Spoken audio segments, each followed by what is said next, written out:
ang unang concern po namin, dumadagsa diyan sa isa pong health facility po ng national government, sa Mm. sa kasalukuyan po, kumusta ang supply ninyo? Can you accommodate all of them na libo po ito araw-araw, eh?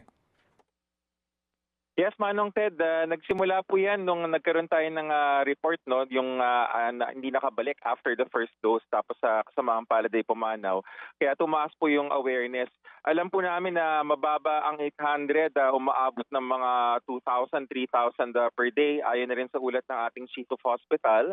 At amin pong ina-assure ang lahat na meron po tayong stocks ng anti-rabies. Nagkataon lang po talaga na dumadagsa sa San Lazaro Hospital.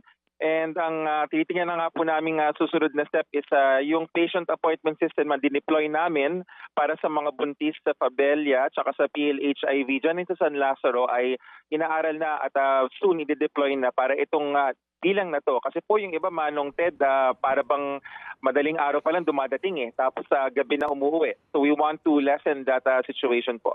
Opo, as we speak, wala kayong problema sa supply ho, yung mga dose na ito?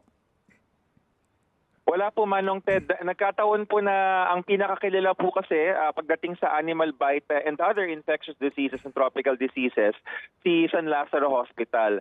Kaya pong gawin ng departamento kung kailanganin pero hindi po namin nakikita yung pangangailangan na ilipat yung stocks mula dun sa ibang lugar.